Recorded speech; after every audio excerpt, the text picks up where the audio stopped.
One of the key themes of the World Economic Forum year after year is the theme of inclusion. When we talk about inclusion, diversity is critical, but also the role of women.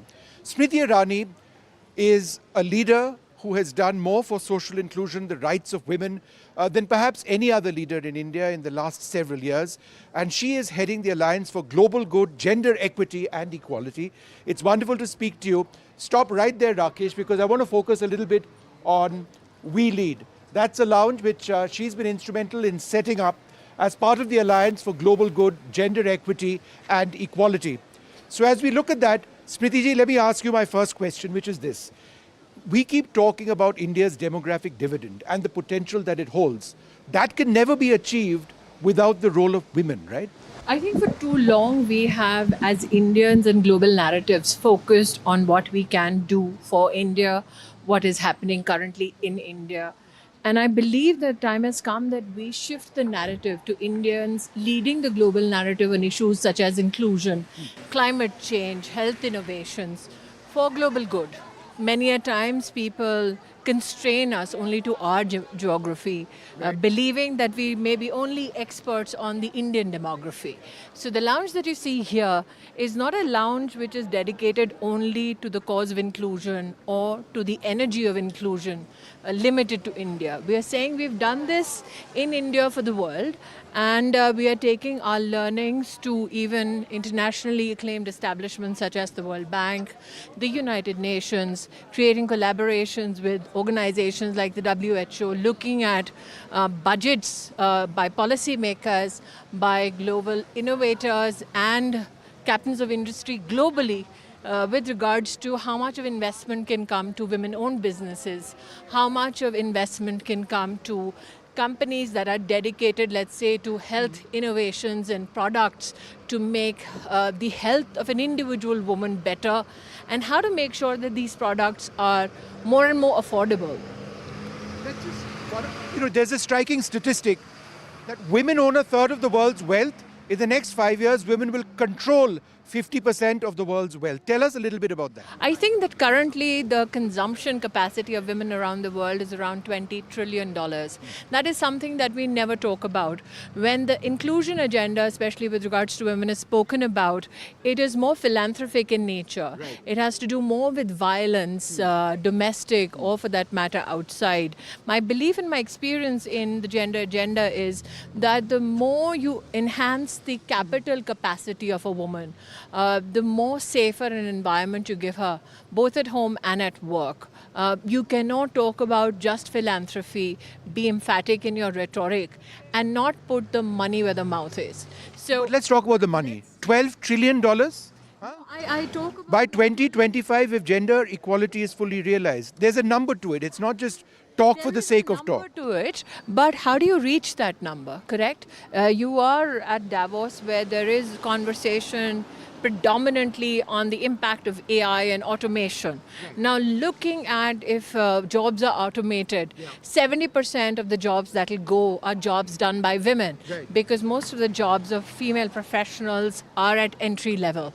What happens to that big labor force that we have encouraged till now to become a part of global reality? How do they get displaced? What are the strategies of policymakers, of companies with regards to such human potential and capacity?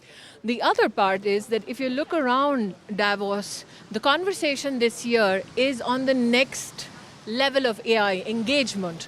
Till now, many Indians, or for that matter, global citizens, have looked at AI from a generative AI perspective, which means you give a prompt to a chat GPT, it tells you what to draft. It may give you a prompt on music, on art, but it doesn't help you manifest, let's say, a workflow. Right. Now, what happens when you have AI agents, which will now become the buzzword for 2025, which is a compounded methodology of AI? Right. Many people presume AI is the new buzzword. AI has been in existence since the 1950s. Now, AI agents will actually lead to a further displacement of talent. Are we ready for it? Because in low-income economies around the world, the internet reach is just 20, maximum 30%. Now, these are all issues that need a conversation around, because displaced people means jobs in terms of potential which are lessened, and job displacement impact economies and society at large. It'll no longer be just a female problem.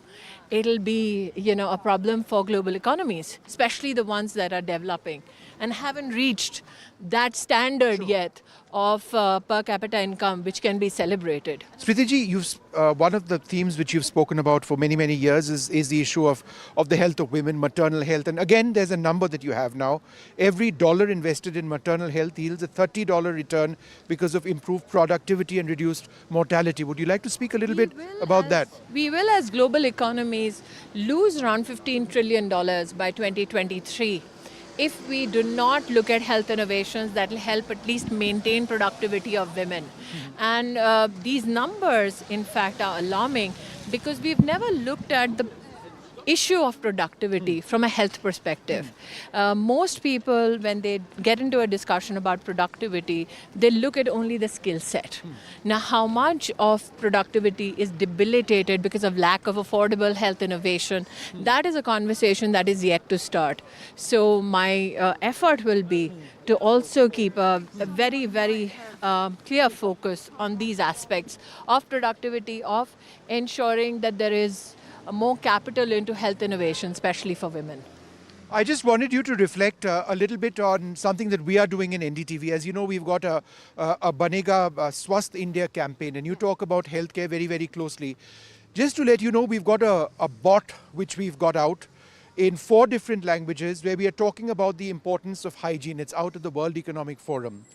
Could you tell us about, when it comes to the rights of women and the welfare of women, hygiene is a critical issue? I think that one of the biggest misconceptions is that women and health are issues which are not comparable till you look at either offtake from pharmaceutical companies or, for that matter, offtake with regards to innovations. If I contextualize what you're doing in hygiene, in the year 2011-12, subject to correction, possibly 2010, the World Bank came out with a report as to how lack of sanitation in India was costing a negative impact of 6% on our GDP. Yes. Now, those are not just rights based on women, their welfare and their protection.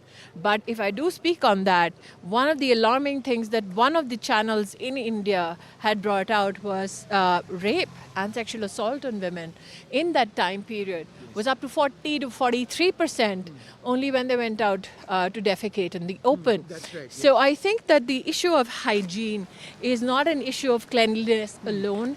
It has to do a lot with the economic loss to a company, to an economy. If these elements are not looked into, it is also an issue of female safety. It is also an issue of nutrition. So if you look at the issue, let's say, of diarrhea deaths, if you look at the issue of malnutrition, people believe that this has to do predominantly with what kind of food is being infused into the body politic. But the problem is that a lot of issues with regards to malnutrition can also find this first step of correction if we look into hygiene issues. One final question. You've also done a lot for the rights of widows. Her Scale, Her Future, that was an initiative that you looked at. It empowered 1 lakh widows. Could you tell us a little bit about your inspiration for having done that and how has that worked out? Today we have in India a case for 300 million women-based enterprises that have taken, let's say, Mudra loans and serviced that loan back. The NP of women-owned businesses oscillates between 1.5 to 1.9%. For every dollar that is invested in women-owned businesses, research now says that the return from female-owned businesses is around 0.70 as compared to male-owned businesses, which is at 0.38. So there is a research-based evidence case for why women and capital should go hand in hand. The problem, Mr. Sharma, is that how many of us are focused on ensuring that women-owned businesses recognize their not only true potential, but recognize the new markets that they need to engage with, how to bring about a finesse in product design and marketing, how to present themselves, because many women are good as innovators, do not know how to transition between innovation and enterprise, or to retain the IP on their product or their company control for that matter.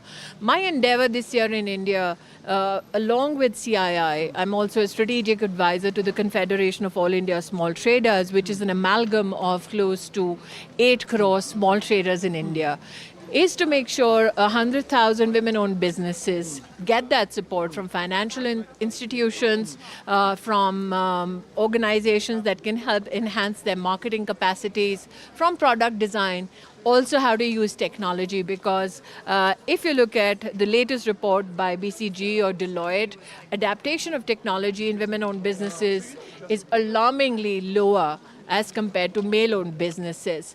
And with technology bringing about such a disruption through AI agents in 2025, the issue is how many of us in our country at the baseline are comfortable to understand how generative AI works, let alone how a compounded ecosystem of AI will work. Smriti Irani, wonderful speaking to you as always. Smriti Irani speaking on a theme which I suspect is what she's most passionate about, the rights of women, the issues of inclusion, AI and empowerment, the rights of widows as well. It's a very large canvas, but it's certainly something that she's focusing on very closely this time around at the World Economic Forum.